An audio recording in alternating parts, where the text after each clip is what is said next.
Hello, I am Naomi Olatayo. I am a brand strategist and spiritual doula, and today I'm going to hop right into it, and we're going to be talking about energy siphoning and the flow of reciprocity in business.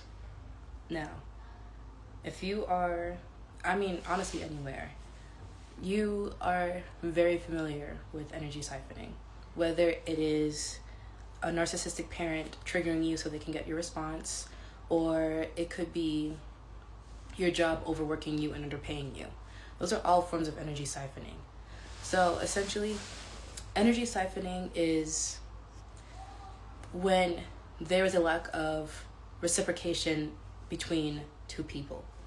Energy siphoning is when someone uses you to feed themselves energetically. Now, what does it have to do with business? The reason why it has everything to do with business is because there is a natural order of how things work. And that's why I called it the flow of reciprocity. Nothing is free. Every single thing that you give, you also receive something in return. And every single thing that you receive, you also give. Nothing is free. When you work your job, you're supposed to get paid. You're supposed to be compensated for what you do. When you have kids, they don't have to love you, but I don't know what parent would expect for their kids to not love them. When you tend to a plant that you have, let's say a fruit tree, you expect to receive some fruit from the tree back as you take care of that tree. Everything is in a constant state of sowing and reaping, receiving and giving, always. But what toxic capitalism has done is set the bar differently to where there's a hierarchical structure that keeps certain people always receiving more than the other. And we see that in our jobs. Like, especially in the US, how many jobs, minimum wage jobs that you can think of, that you can live off of successfully? Minimum wage has been the same for I don't even know how many decades, yet inflation has risen so high to where people can't even afford to eat. People are giving 40 hours a week into something, yet they receive so little. They are in poverty. And I want to highlight that because I want you to understand that it's become so normal for people to allow their energy, their resources, their valuable things to be taken for someone else to have more and for them to always lose. It's become so common that a lot of us are so used to losing that this has just become the norm for us. Like, we don't even question why. Of course we're questioning more now, but it's so normal. It's broken. That is not how the flow of reciprocity works. So in short, the flow of reciprocity is, like I said, it's just an even exchange of reciprocation. It should be equal in value.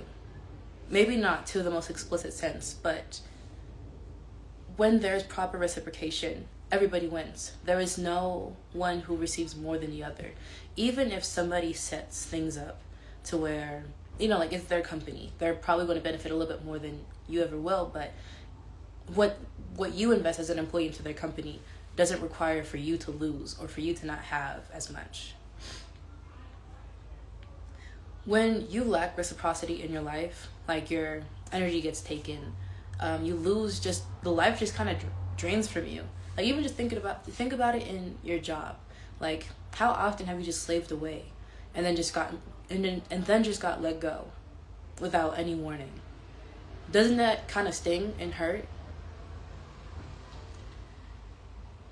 That's just been so normalized. Or like, how many times have you entered into a relationship where you've given everything? You cook, you clean, you are a shoulder to cry on. You're picking them up every day. You're cooking them, I don't know, whatever you do, just for them to go cheat on you.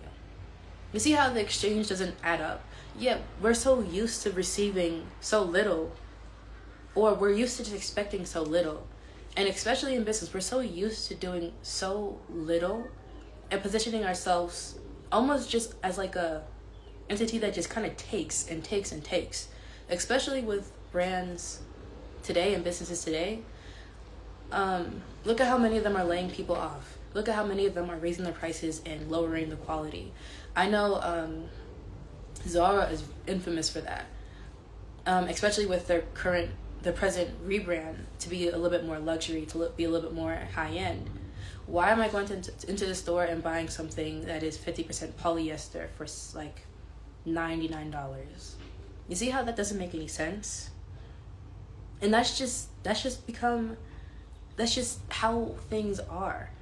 And so when it comes to your customers, we've created, or toxic capitalism has created, this dynamic where companies can kind of just give you anything. They just have to market it and make it look pretty, make you want it, pull on your heartstrings, exasperate your insecurities, and then sell you something. But what the customer gets in exchange is just a piece of garbage.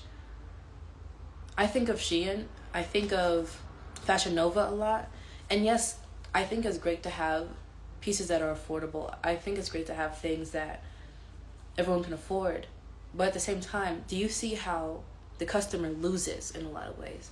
And people don't believe that they lose because the effects aren't always as immediate to see. But somebody is losing along this spectrum. There are the countries that these companies outsource to are paying their workers unfathomable wages so that you can get your $3 Shein top. And so they have to ask the question, why does someone on this chain of receptivity have to be dishonored for you to have a good deal in which you may feel a little bit honored just in terms of access? You know what I mean? Who's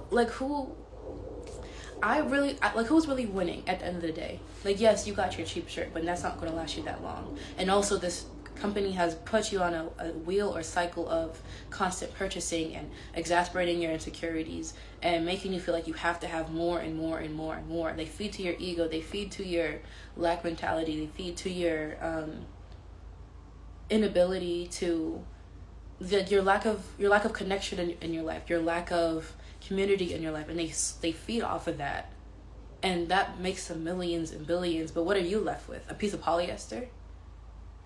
Like,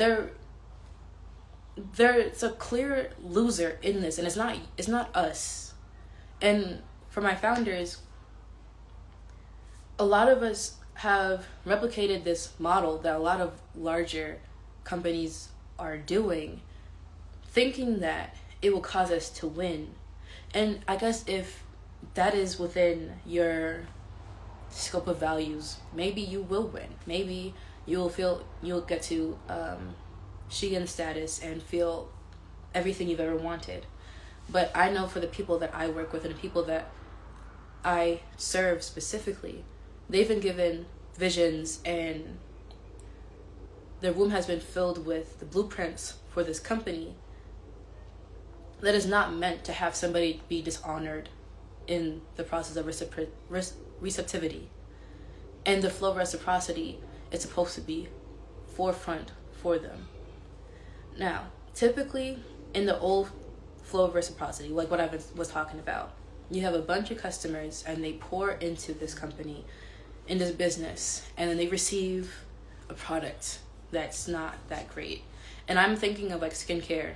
They do this a lot. Like, how many products do we need that are filled with retinol or hyaluronic acid? Like, once something becomes popular, everybody hops on it, and they probe at that part of you that doesn't want to be left out. They probe at that part of you who has the bad skin, and everyone's saying this, and everyone's rushing you, and everyone's throwing it down your throat like, yes, this is the best thing ever. This is exactly what you need. And all the influencers are opening up PR packages, and all of the influencers are just overemphasizing the need for this, and then you buy it, and now nothing really has changed. And so who won in that scenario? The business, because now they have your business, they have you talking about it, and maybe you'll even come back, maybe not, I don't know. But that's the old flow reciprocity. In this video, I want to propose a new system of doing business that extends beyond the provoking of our ego to purchase more. It extends beyond like creating like purposeless products that just follow trends, and it extends beyond more than just, you know, like tapping into our customers like hyper consumption and feeding off of it because we know that they lack. Okay, let me just even talk about like hyper consumption. I believe hyper consumption is a symptom. It's a symptom of the society's way of tearing apart every semblance of our ability to connect and to commune with each other. It tears apart our ability to connect with ourselves because we're so overworked and underpaid. And so we fill all these holes, our attempts to connect, our attempts to belong, our attempts to self-soothe with consumerism. And it goes beyond like product-based businesses like I work with. It goes even into with substance abuse. Like how many people grew up without the means to, without parents who could teach them how to self-soothe, how to advocate for themselves, how to give to themselves in a way, how to practice the flow of reciprocity in their own lives, and then they turn to alcohol because that's the only thing that gives them a return on their investment. All they have to do is buy a $26 bottle of something, and now they don't think about the problem. But that's a whole other topic. But yeah, in the old way of the flow of reciprocity, there really is no reciprocity. Like people are just in a constant cycle of avoidance, and our ecosystem is being affected as well. I didn't even touch on that, but how often do we see companies just completely have a complete disregard, not just for their people, not just for their customers, but also for the environment? And I want to keep emphasizing that, like, you do not have to dishonor anybody on the chain of this reception for you to have a successful brand. And I know this goes more into the business side as opposed to just like brand strategy, which is where I specialize in. But I really want to put that emphasis on there, that when you continue to feed that cycle where people keep losing in order for you to win, it doesn't last long. And in my branding philosophy and in this system that I'm proposing today, I want to make it a point that no one has to lose for you to win. Like, you don't have to have someone dishonored in the production of whatever you're doing, whatever you're building, for somebody else, for you to win specifically. So, in order to understand this new system that I'm proposing, I want you to think of it a little bit more more of a circle, right? I always say business ownership is a position of servitude because it's leadership, and leadership is servitude. At its core function, you're solving a problem for your customers. They are the reason why you exist. There are some people who have started companies because they wanted a really hefty exit, which is fine. I don't work with those people, but I work with people who have a really strong purpose, a really strong vision that they were given that exists within the room, and they are looking to fully birth it in its entirety and in its full expression. So I would like you to think of your customers as, of course, everybody that you serve, but also think about your customers' culture. Think about their community. Think about their environment. Because your customers they don't exist in a vacuum. They have family. They have communities that they're a part of. They have internet communities that they're a part of. They have an environment that they live in. So as you are building your brand, think of your brand and its impact. Like, your impact extends beyond the functionality of your product. How can you as a brand and your impact pour into your customers outside of its vacuum? Like, how can your business, or your brand specifically, pour into your customers outside of the vacuum of them being themselves? How can you pour into their culture? How can you make their culture richer? How can you add to the cultural conversation? How can you improve their communities? And not necessarily in a way that is so like typical, where we're giving away, I don't know, like this amount of money to this school. I think that's great, and I love those type of initiatives. But I want you to think a little bit deeper. How can you integrate your brand in such an impactful way that it receives a spot in your customers' culture, where you're remembered in association with their culture? How can you integrate your company, your brand, into your customers' community, to where you're not just selling them products and extracting money from them, but you're enriching it through your products and the impact of your brand? And you see how that flow is a little bit smoother? So as they are paying for your products and paying for access to your brand name and paying for the connection that they get with people by having a shared love of your products,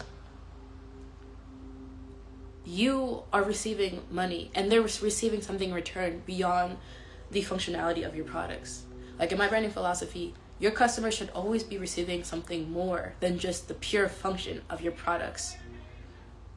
Unless you are just a commodity brand, like you sell cans of tuna, I don't work with them. But when you're building the entity of a brand, which has the core function of impacts and through emotional resonance, your customers have to receive something more than the functionality of your products, and it has to be more than through your intention. You have to provide them the opportunity to have something more than just a way to appease their ego or to fuel their hyperconsumption.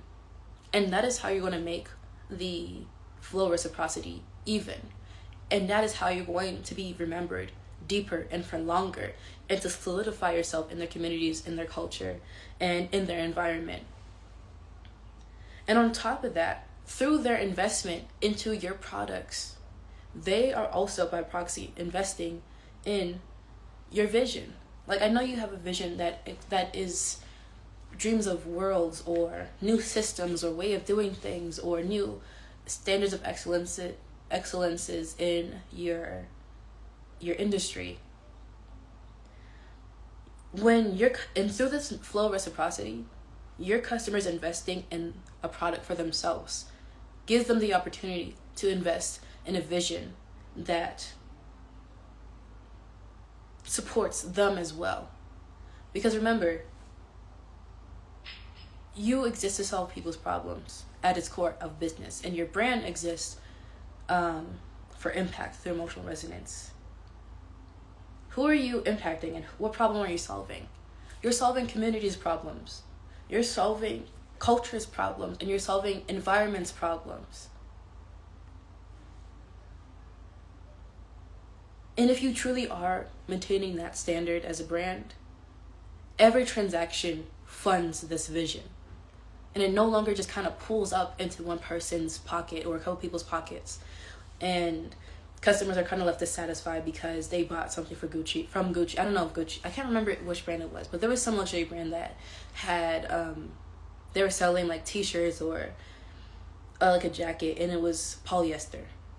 I think that's ridiculous. And I can't even get into the energetics of like different materials and what that means and how that completely throws off the flow of reciprocity, because I'm not the most educated in it, but one day I might bring a stylist on here to talk about it. But yeah, like, do you see the cycle of it? Like, through your customers' investment into you, you now have the means to fund your vision, and that vision supports their community, culture, and environment. That is the complete flow of reciprocity in business, and that will make you sustainable, memorable, and a legacy, because people remember what impacts them. Yes, your products are good, hopefully, because if they're not, when you work with me, we're going to have to fix that, because I believe that at minimum, your products should be transformational. They should not just be regular of the mill. They should be transformational, especially with your connection to the divine. They should be transformational. I forgot my train of thought. I lost my train of thought, I mean. But yeah, like, you get the point. It's a cycle. Everyone should be winning and receiving. And this goes for how you produce your products as well. And I'm very strict with my clients about how they manufacture their products, where they source it from, how they treat their factory workers, how they treat their workers in general. Because if you can only honor your customers, but you can't honor the people that make your company a functioning thing, you are out of alignment, especially you. So,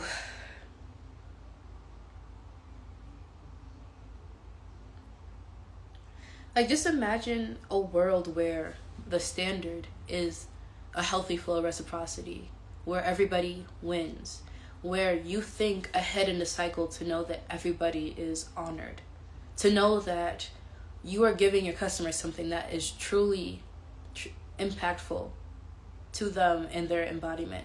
And remember, your brand and your products are always going to be a vehicle for embodiment for your customers. So the way that you sell to them, the products that you give them, will directly aid in who they are becoming. And how you sell to them and which identity you are selling to in your customers affects who they are becoming. And I believe if you have a vision for this world, or this new way of being, this new system that you have been tasked to usher in alongside other people who have similar beliefs as you, you can't exist beneath this standard any longer, or it just won't be sustainable for you. Like, your success is in your alignment.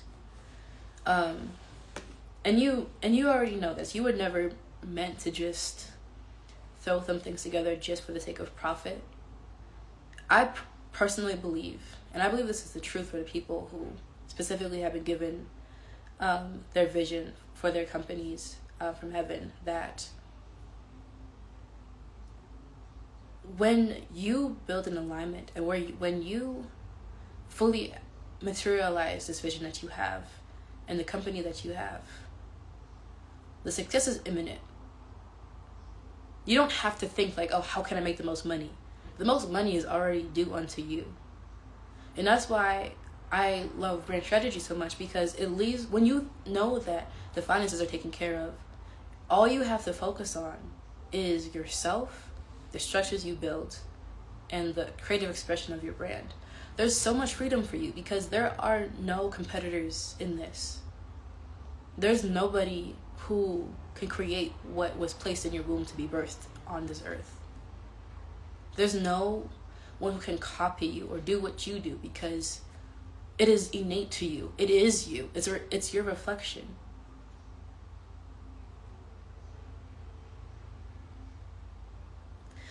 So as you are building your company, or as you're navigating these transitions in your company, I just want to remind you that it pays. It pays to take the course of the vision that you have had for so long. And I know kind of moving away from, like, maintaining a higher standard for yourself and sticking to it in the face of investors or family or whoever is a great influence on your company can be difficult.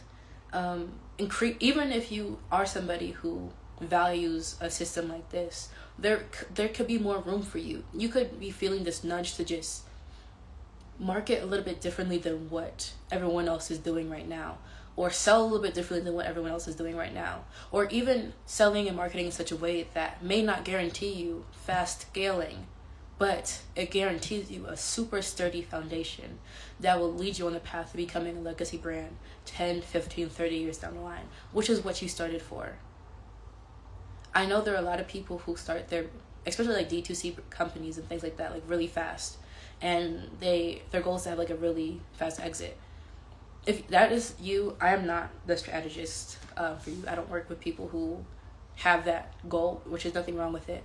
But I do work with people who have been given a vision and they've been tasked to birth it in its entirety. The people who have started the company, who has had great success, who has worked against themselves and what they know to be true for their own vision, to be in favor with the market or what was expected of them, and are now feeling this tug, this pull to be more of who they are originally, to create more out of the fullness of the truth of who they are, because they're carrying movements, they're carrying system disruptions, they're carrying a new world that we are all in the liminal space between, and you were one of the people who were tasked to architect this new world with other people who have been called in a similar task.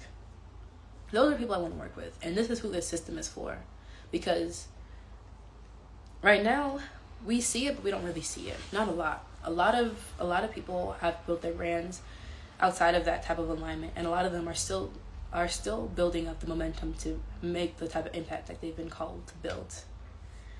But it's never too late.